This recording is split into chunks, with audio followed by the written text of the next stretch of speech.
আসসালামু আলাইকুম। বিটিভি চট্টগ্রামের সংবাদে সবাইকে স্বাগত জানাচ্ছি অঙ্কন শ্রেষ্ঠা। প্রথমে সংবাদ শিরোনাম। যে কোনো মূল্যে দেশের শান্তি শৃঙ্খলা রক্ষা করতে হবে, উস্কানির বিরুদ্ধে শান্ত থেকে সব শ্রেণী পেশার মানুষকে নিয়ে নিরাপদ বাংলাদেশ গড়ে তোলার প্রত্যয় তারেক রহমানের।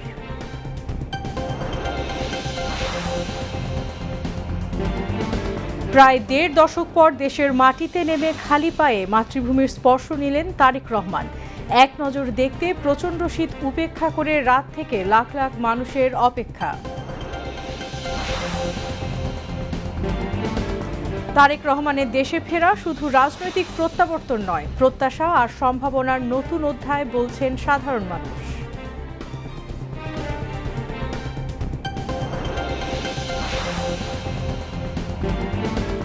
শুভ বড়দিন আজ ধর্মীয় ভাবগাম্ভীর্য ও আনন্দময় পরিবেশে দিনটি উদযাপন করছে খ্রিস্টান ধর্মাবলম্বীরা।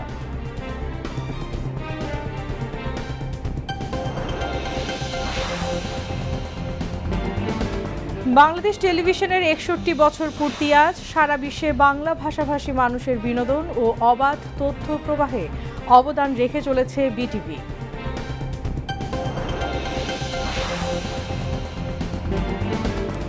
যুদ্ধবিরতি সত্ত্বেও গাজা ইসরায়েলি হামলা অব্যাহত। অধিকৃত পশ্চিম তীরে আরও ১৯টি ইসরায়েলি বসতি স্থাপনের অনুমোদনের নিন্দা ব্রিটেন, কানাডা ও ফ্রান্স সহ ১৪টি দেশের।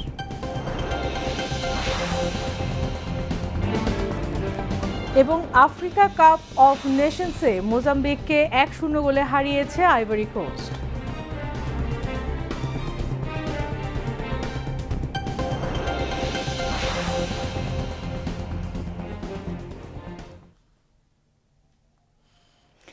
এতক্ষণ সংবাদ শিরোনাম শুনলেন, এবার বিস্তারিত। বিএনপির ভারপ্রাপ্ত চেয়ারম্যান তারেক রহমান বলেছেন, যে কোনো মূল্যে দেশের শান্তি শৃঙ্খলা রক্ষা করতে হবে। উস্কানির বিরুদ্ধে শান্ত থেকে সব শ্রেণী পেশার মানুষকে নিয়ে নিরাপদ বাংলাদেশ গড়ে তোলা হবে। বিকেলে রাজধানীর পূর্বাচলে এক সংবর্ধনায় তিনি কথা বলেন। তারেক রহমান বলেন, বাংলাদেশের মানুষ কথা বলার অধিকার ফিরে পেতে চায়। ঐক্যবদ্ধ হলে লক্ষ কোটি মানুষের প্রত্যাশা পূরণ করা সম্ভব। বিস্তারিত ইকবাল ফরহাদের রিপোর্টে। কত যে অপেক্ষা, কত শত উৎকণ্ঠা, সব পেরিয়ে তিনি ফিরলেন, নিলেন দেশের মাটির স্পর্শ। আধিপত্যবাদীদের কুটচাল আর ফ্যাসিবাদের বেড়াজাল তাকে দেশান্তরী করে রেখেছিল প্রায় ২ দশক। ছাত্র জনতার অভ্যুত্থান সে বাধা দূর করেছে। নতুন বাংলাদেশে তারেক রহমান ফিরলেন বিরচিত সংবর্ধনায়। বিমানবন্দরে সিনিয়র নেতারা তাকে স্বাগত জানান। ঢাকায় ফিরেই তিনি ফোনে কথা বলেন প্রধান উপদেষ্টার সঙ্গে। এদিকে তারেক রহমানের ফেরা নিয়ে সারা দেশে ছিল সাজ সাজ রব। প্রিয় নেতাকে নিজ চোখে দেখতে বিমানবন্দরের আশপাশে হাজির হন বিপুল মানুষ। পথে পথে লাখো মানুষের শুভাশিস নিয়ে ৩৬ জুলাই এক্সপ্রেসওয়ে ৩০০ ফিটের মঞ্চে এসে পৌঁছান তিনি। ততক্ষণে জনতার জোয়ালে সয়লাব পুরো এলাকা। যত দূর চোখ যায় মানুষ আর মানুষ। প্রথমেই মহান প্রভুর শুকরিয়া আদায় করেন তারেক রহমান। আগামীর বাংলাদেশ নিয়ে নিজের ভাবনার কথা জানান তিনি। আজ প্রথমেই আমি রাব্বুল আলামিনের দরবারে হাজারো লক্ষ কোটি শুকরিয়া জানাতে চাই। রাব্বুল আলামিনের অশেষ রহমতে আজ আমি আমার প্রিয় মাতৃভূমিতে ফিরে আসতে পেরেছি আপনাদের দোয়ায়।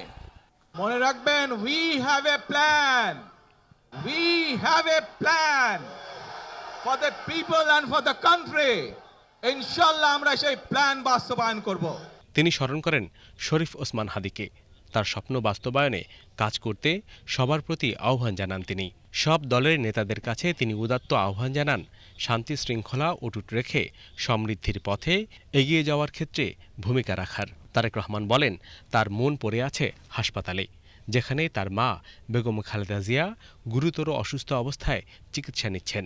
তারপরও জনগণের প্রতি দায়িত্ববোধ থেকেই গণজমায়েতে কথা বলেছেন তিনি।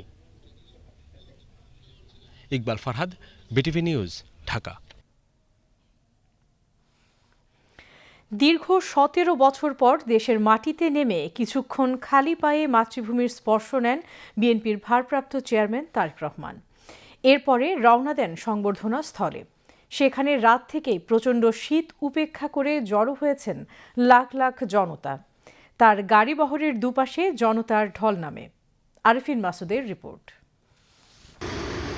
বিমান বাংলাদেশ এয়ারলাইন্সের BG-202 ফ্লাইটটি হজরত শাহজালাল বিমানবন্দরে অবতরণের পর সেখান থেকে পূর্বাচলের ৩০০ ফিটের সংবর্ধনা অনুষ্ঠানে যোগ দিতে যাত্রা শুরু করেন বিএনপির ভারপ্রাপ্ত চেয়ারম্যান তারেক রহমান।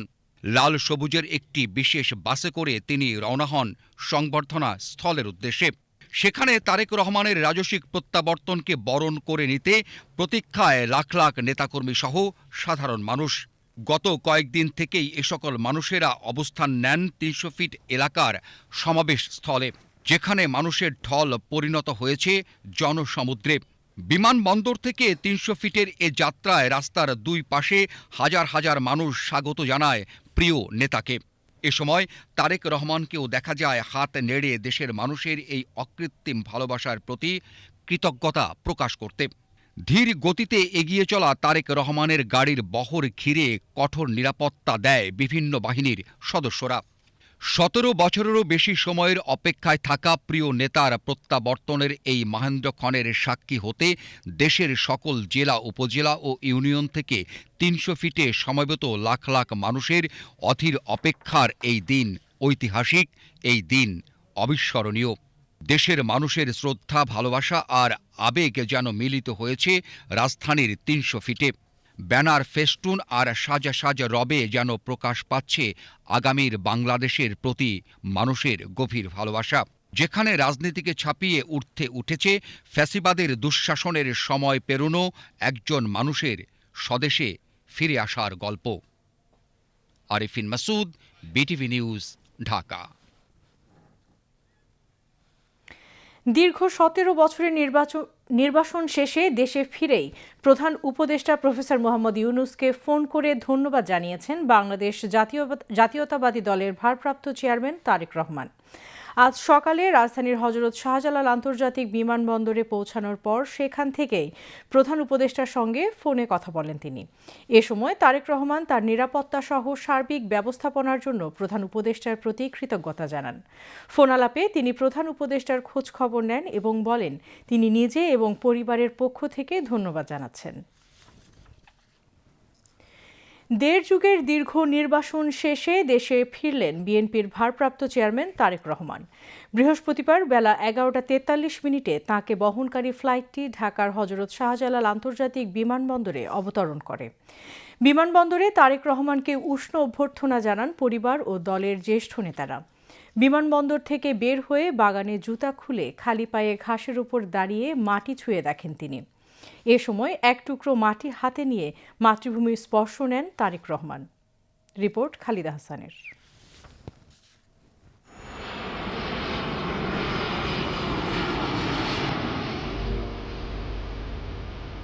তারেক রহমান, তিনি ফিরলেন দেশের মাটিতে, মাতৃভূমিতে।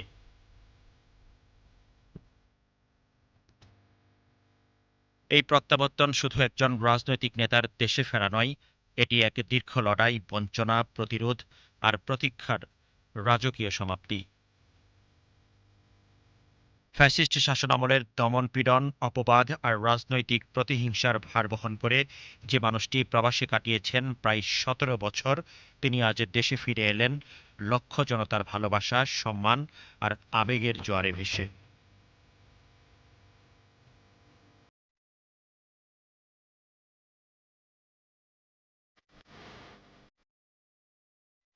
বিমানবন্দর থেকে শুরু করে নগরীর প্রধান সড়ক, চারদিকে কেবলই মানুষের ঢল।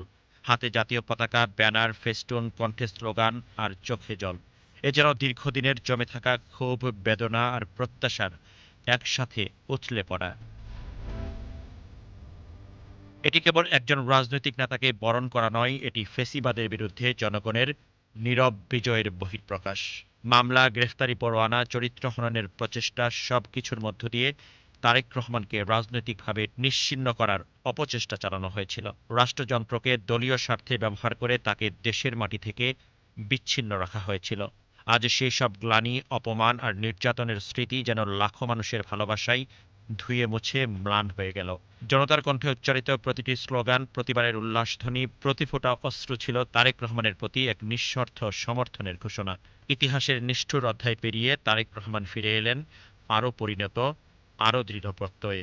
সমর্থকদের চোখে তারেক রহমান আজ কেবলই একজন রাজনৈতিক নেতা নন, তিনি প্রতিরোধের ভাষা, অবিচারের বিরুদ্ধে অবিচল থাকার সাহস। 17 বছরের প্রতীক্ষার অবসান ঘটিয়ে দেশের মাটিতে পা রাখার মধ্য দিয়ে তারেক রহমান আবারও প্রমাণ করলেন, ইতিহাসে শেষ কথা বলে কেবল জনগণই। আর সেই জনগণ তারেক রহমানকে বরণ করে নিয়েছে আবেগ, সম্মান আর প্রত্যাশার এক অনন্য অধ্যায় রচনা করে। Khalida Hossain, BTV news, Dhaka. দীর্ঘ 17 বছর পর তারেক রহমানের দেশে ফেরা শুধু একটি রাজনৈতিক প্রত্যাবর্তন নয়, এটি বিএনপির নেতাকর্মীদের কাছে আবেগ, প্রত্যাশা আর সম্ভাবনার এক নতুন অধ্যায়। তারেক রহমানের স্বদেশ প্রত্যাবর্তনে বিএনপির নেতাকর্মীদের মাঝে বইছে উৎসবের জোয়ার।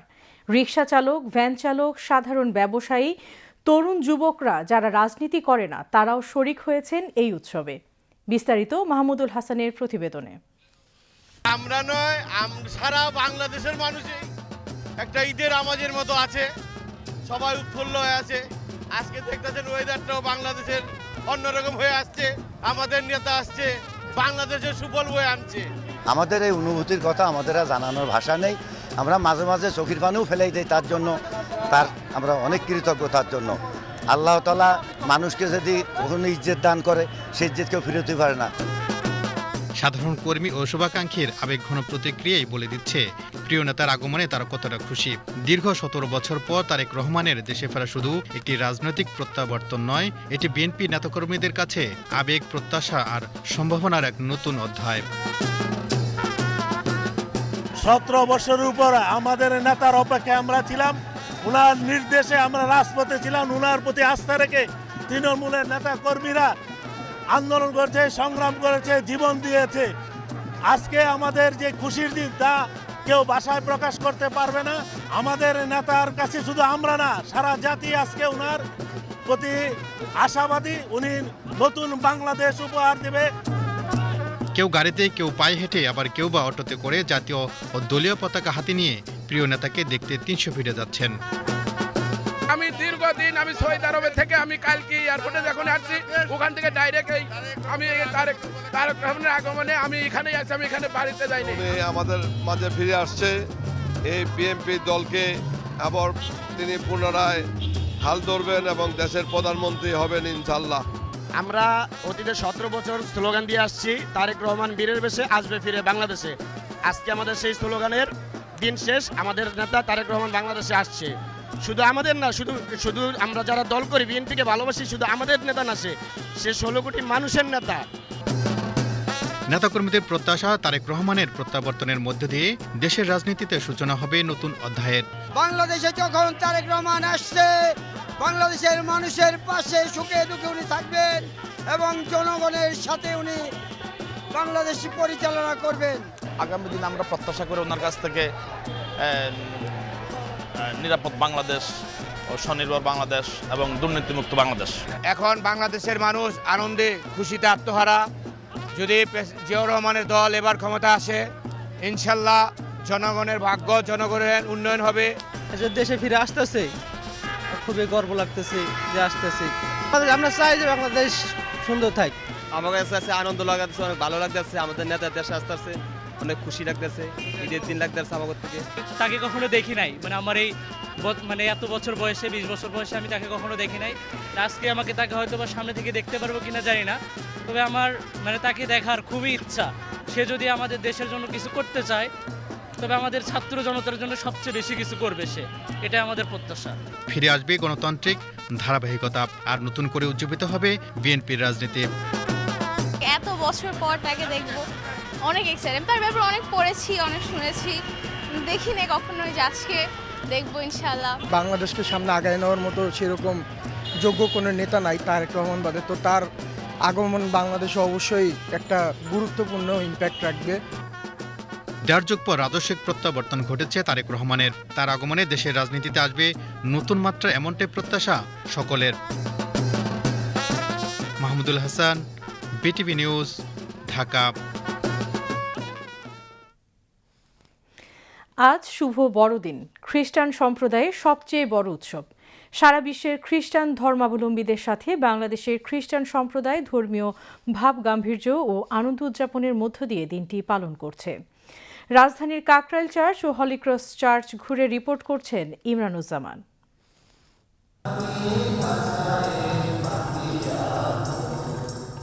সকালে কাকরাইল চার্চে ফাদার এলবার্ট রোজারিওর পৌরোহিত্যে হয় বড়দিনের সবচেয়ে বড় প্রার্থনা সভা। রাজধানীতে বসবাসরত খ্রিস্টান সম্প্রদায়ের মানুষ এই প্রার্থনায় অংশগ্রহণ করেন।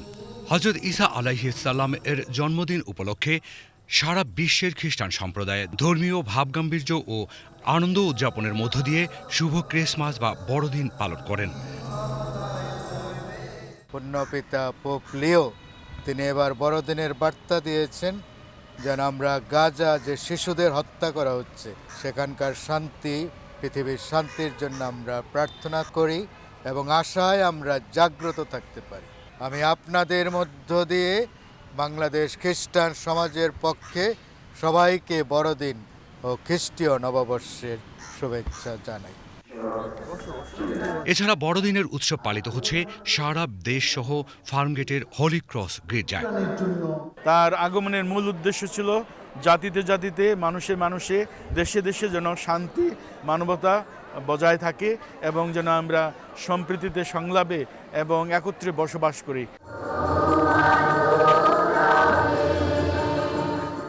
ফাদার জয়ন্ত গোমেজের পৌরোহিত্যে প্রার্থনা অনুষ্ঠান শেষে ধরায় নেমে এসে মিষ্টান্ন বিতরণ করেন সান্তা ক্লজ।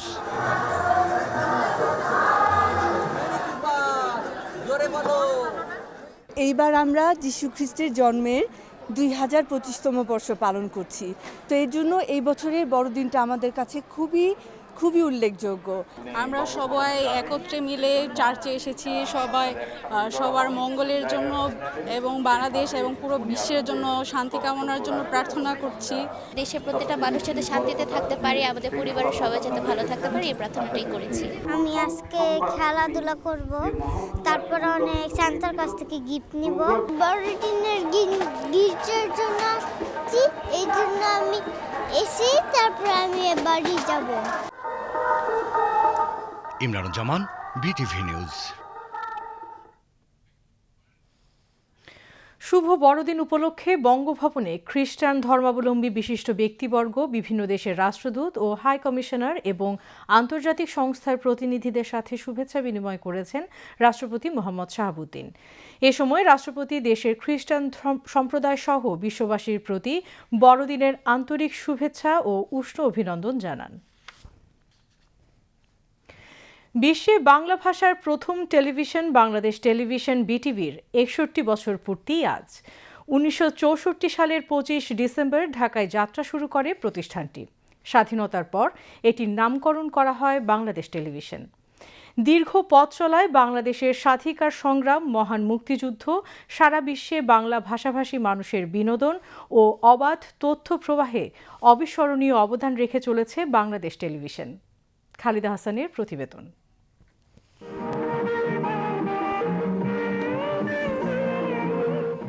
1964 সালের 25 ডিসেম্বর ঢাকার তৎকালীন ডিআইটি ভবনের নিচ তলায় টেলিভিশন চ্যানেলটির যাত্রা শুরু হয়। শুরুতে এটির নাম ছিল ঢাকা টেলিভিশন। স্বাধীনতার পর প্রতিষ্ঠানটির নামকরণ করা হয় বাংলাদেশ টেলিভিশন। 1975 সালের 9 ফেব্রুয়ারি ডিআইটি ভবন থেকে বিটিভিকে রামপুরায় নিজস্ব ভবনে স্থানান্তর করা হয়। শহীদ প্রেসিডেন্ট জিয়াউর রহমানের হাত ধরে 1980 সালে দক্ষিণ এশিয়ার প্রথম পূর্ণাঙ্গ রঙিন টেলিভিশন হিসেবে যাত্রা শুরু করে বাংলাদেশ টেলিভিশন। সময়ের পরিক্রমায় বাংলাদেশ টেলিভিশন দেশ ও জাতির মানস গঠনের নিয়ামক হয়ে ওঠে। তোর মা খুব ভালো মহিলা রে, তার মতো হওয়ার চেষ্টা করবি। তোমার খুব কষ্ট হচ্ছে তাই না দাদা ভাই? না, কষ্ট হবে কেন? 80 ও 90-এর দশকে বিভিন্ন বিনোদন ও তথ্যচিত্রমূলক অনুষ্ঠান বাংলাদেশ টেলিভিশনকে অনন্য উচ্চতায় নিয়ে গিয়েছিল।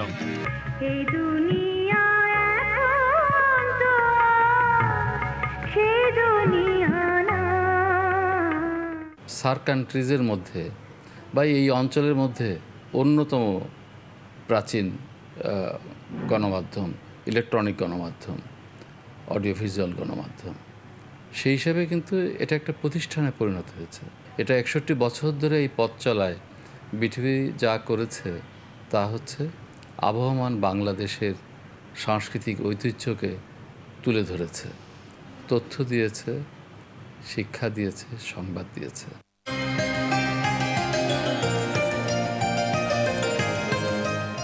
শিশুদের মেধা ও মনন চর্চায় নতুন কুড়ি বাংলাদেশ টেলিভিশনের একটি যুগান্তকারী অনুষ্ঠান। দীর্ঘ প্রায় 2 দশক পর আবারও নতুন কুড়ির সফল আয়োজন করে বিটিভি।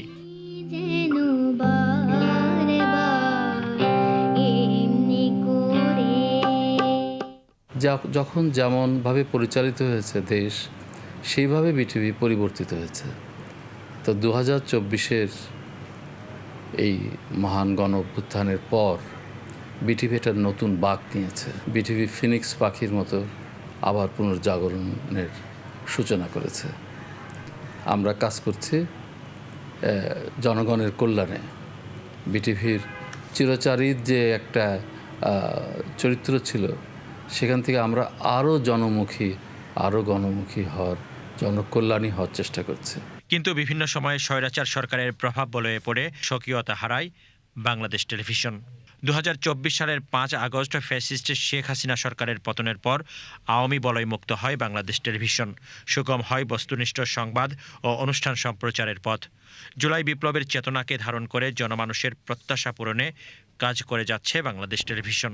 যুগের সাথে তাল মিলিয়ে এবং অবাধ তথ্য প্রবাহ জনগণের দোরগোড়ায় পৌঁছে দিতে গত বছর যাত্রা শুরু করে 24 ঘন্টার সংবাদ ভিত্তিক চ্যানেল বিটিভি নিউজ।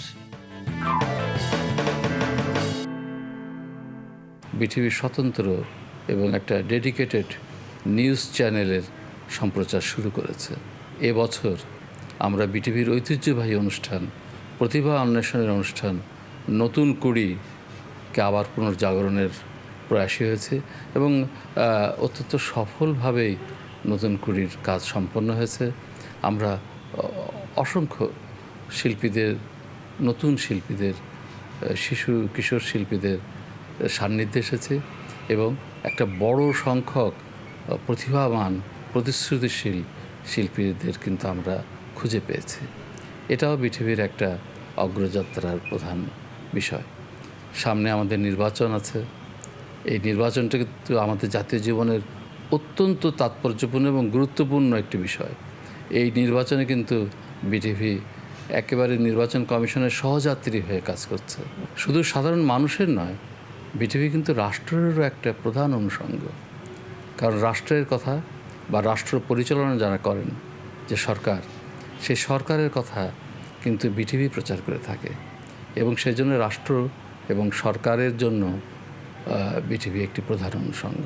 দ্রুত পরিবর্তনশীল বিশ্বের সাথে তাল মিলিয়ে এবং স্বৈরাচার পরবর্তী দেশ গঠনে তরুণ প্রজন্মের আকাঙ্ক্ষাকে প্রাধান্য দিয়ে বাংলাদেশ টেলিভিশনের এই নবযাত্রা জনমানুষের আকাঙ্ক্ষা পূরণ করবে প্রত্যাশা দর্শক ও শুভানুধ্যায়ীদের।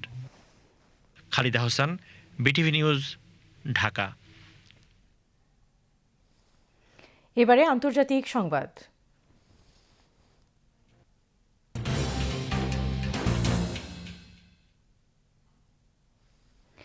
গাজা উপত্যকার বিভিন্ন এলাকায় ইসরায়েলি হামলায় অন্তত একজন ফিলিস্তিনি নিহত এবং এক শিশুসহ 6 জন আহত হয়েছে। বুধবার উত্তর গাজার জাবালিয়া এলাকায় বেসামরিক নাগরিকদের লক্ষ্য করে ইসরায়েলি বাহিনী গুলি চালালে একজন নিহত এবং আরও 2 জন আহত হন। ফিলিস্তিনি বার্তা সংস্থা ওয়াফাকে হাসপাতাল সূত্র জানিয়েছে, খান ইউনিসের পূর্বাঞ্চলে গুলিবিদ্ধ হয়ে আরও 3 জন আহত হয়েছে।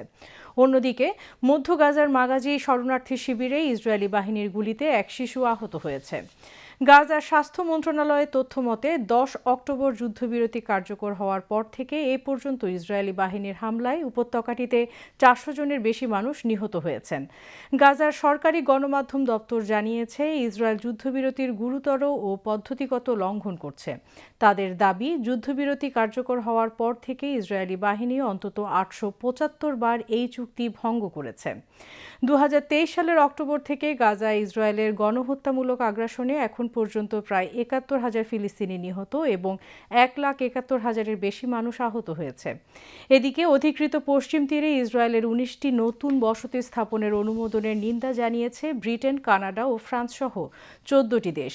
তারা বলেছে, ইসরায়েলের এই পদক্ষেপ অবৈধ এবং এটি গাজা যুদ্ধবিরতি ও ওই অঞ্চলে দীর্ঘমেয়াদী শান্তি ও নিরাপত্তা বিপন্ন করেছে। যৌথ বিবৃতিতে দেশগুলো বলেছে ইসরায়েলের কর্মকাণ্ড আন্তর্জাতিক আইনের লঙ্ঘন এবং একই সাথে গাজায় ভঙ্গুর যুদ্ধবিরতিকে ব্যাহত করার ঝুঁকি তৈরি করেছে। বিবৃতিতে ফিলিস্তিনিদের আত্মনিয়ন্ত্রণের অধিকারের প্রতি দৃঢ় সমর্থন জানিয়ে দ্বিরাষ্ট্রীয় সমাধানের ভিত্তিতে একটি ব্যাপক, ন্যায্য ও স্থায়ী শান্তির প্রতি প্রতিশ্রুতি পুনর্ব্যক্ত করা হয়। যিশু খ্রিস্টের জন্মদিন উপলক্ষে বিশ্বজুড়ে পালিত হচ্ছে বড়দিন।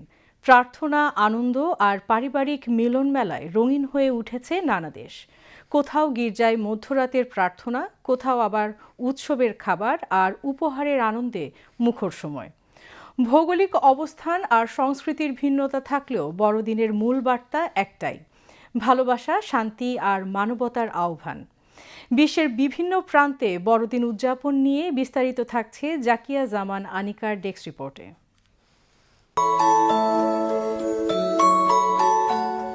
আজ 25 ডিসেম্বর, খ্রিস্টান ধর্মাবলম্বীদের সবচেয়ে বড় ধর্মীয় উৎসব বড়দিন। যিশু খ্রিস্টের জন্মদিন হিসেবে পালিত এই দিনটি আজ বিশ্বজুড়ে আনন্দ, প্রার্থনা ও উৎসবের মধ্য দিয়ে উদযাপিত হচ্ছে। খ্রিস্টান ধর্মবিশ্বাস অনুযায়ী আজকের এই দিনেই বেথলেহেমে জন্মগ্রহণ করেছিলেন মানবজাতির মুক্তিদাতা যিশু খ্রিস্ট। সেই স্মরণে প্রতি বছর 25 ডিসেম্বর বড়দিন পালন করা হয়। যদিও বেথলেহেমে যিশুর জন্মদিনের নির্দিষ্ট তারিখ উল্লেখ নেই, তবুও কয়েক শতাব্দী ধরে এই দিনটিকে খ্রিস্টান বিশ্ব বিশেষ ধর্মীয় দিবস হিসেবে মান্য করে আসছে। বিশ্বজুড়ে বড়দিনের প্রধান অনুষঙ্গ গির্জায় বিশেষ প্রার্থনা। ইউরোপ, আমেরিকা ও লাতিন আমেরিকার দেশগুলোতে মধ্যরাতেই শুরু হয় বিশেষ মিডনাইট মাস। গির্জাগুলো আলোকসজ্জায় সজ্জিত হয়, প্রার্থনার পাশাপাশি গাওয়া হয় ধর্মীয় সঙ্গীত, ক্রিসমাস ক্যারল।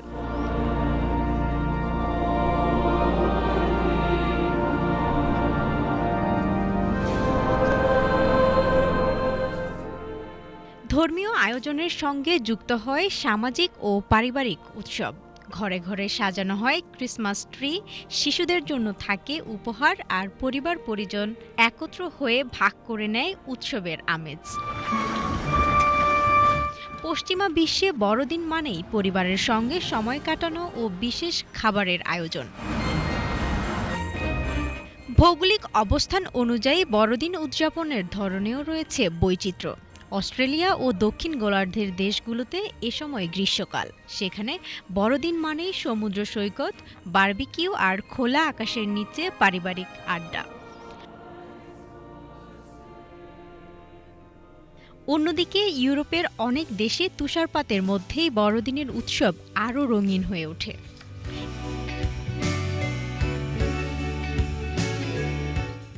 এশিয়ার দেশগুলোতেও বড়দিন উদযাপিত হচ্ছে নিজস্ব সংস্কৃতির ছোঁয়ায়। জাপানে বড়দিন ধর্মীয় উৎসবের চেয়ে সামাজিক উদযাপন হিসেবেই বেশি পরিচিত।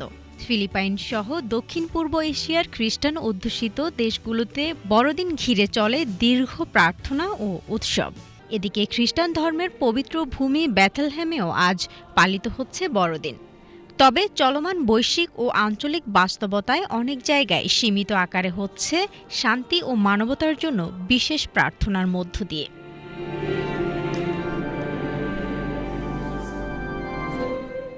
বাংলাদেশেও আজ বড়দিন সরকারি ছুটির দিন। রাজধানী ঢাকা সহ দেশের বিভিন্ন স্থানে গির্জাগুলোতে অনুষ্ঠিত হচ্ছে বিশেষ প্রার্থনা। খ্রিস্টান সম্প্রদায়ের মানুষজন পরিবারের সঙ্গে সময় কাটাচ্ছেন, আর অন্যান্য ধর্মাবলম্বীরাও শুভেচ্ছা বিনিময়ের মাধ্যমে উৎসবের আনন্দে সামিল হচ্ছেন। ভিন্ন দেশ, ভিন্ন সংস্কৃতি, তবুও বড়দিনের মূল বার্তা একটাই: শান্তি, ভালোবাসা ও মানবতার বন্ধনে সবাইকে একত্র করা। জাকিয়া জামান আনিকা, বিটিভি নিউজ। তাইওয়ানের দক্ষিণ পূর্ব উপকূলীয় জেলা তাইতুংয়ে 6.1 মাত্রার শক্তিশালী ভূমিকম্প আঘাত হেনেছে। দেশটির আবহাওয়া বিভাগ জানিয়েছে ভূমিকম্পটির উৎপত্তিস্থল ছিল ভূপৃষ্ঠের 11.9 কিলোমিটার গভীরে। তবে তাৎক্ষণিকভাবে কোনো ক্ষয়ক্ষতির খবর পাওয়া যায়নি। ভূমিকম্পে সৃষ্ট কম্পন রাজধানী তাইপেতেও অনুভূত হয়। তাইওয়ানের শীর্ষ চিপ নির্মাতা প্রতিষ্ঠান TSMC জানিয়েছে ভূমিকম্পটির মাত্রা কারখানাগুলো থেকে কর্মীদের সরিয়ে নেয়ার জন্য নির্ধারিত সীমায় পৌঁছায়নি। দুটি টেকটনিক প্লেটের সংযোগস্থলের কাছে অবস্থিত তাইওয়ান ভূমিকম্প প্রবণ একটি অঞ্চল। 2016 সালে দক্ষিণ তাইওয়ানে সংঘটিত এক ভূমিকম্পে প্রাণ হারিয়েছিল শতাধিক মানুষ। এর আগে 1999 সালে 7.3 মাত্রার এক ভূমিকম্পে প্রাণ হারায় 2000-এর বেশি মানুষ। আবারও দেশের খবর। সারা দেশের মতো চট্টগ্রামে বিপুল উৎসাহ উদ্দীপনায় খ্রিস্টান ধর্মাবলম্বীদের প্রধান ধর্মীয় উৎসব বড়দিন উদযাপিত হচ্ছে।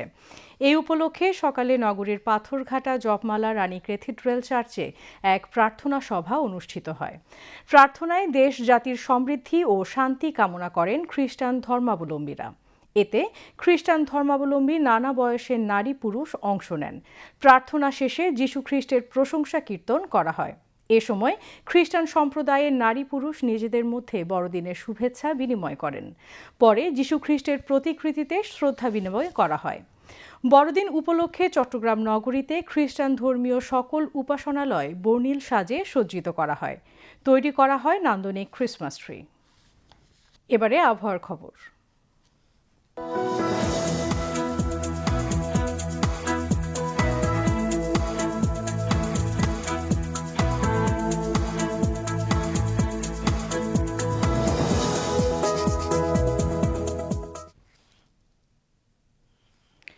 পতেঙ্গা আবহাওয়া অফিস জানিয়েছে আগামীকাল সন্ধ্যা 6টা পর্যন্ত চট্টগ্রাম এবং পার্শ্ববর্তী এলাকায় আকাশ অস্থায়ীভাবে আংশিক মেঘলা সহ আবহাওয়া শুষ্ক থাকতে পারে।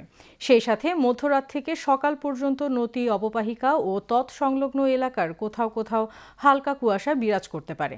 রাতের তাপমাত্রা 1 থেকে 2 ডিগ্রি সেলসিয়াস এবং দিনের তাপমাত্রা সামান্য হ্রাস পেতে পারে। পরবর্তী 24 ঘন্টায় আবহাওয়া সামান্য পরিবর্তনের সম্ভাবনা রয়েছে।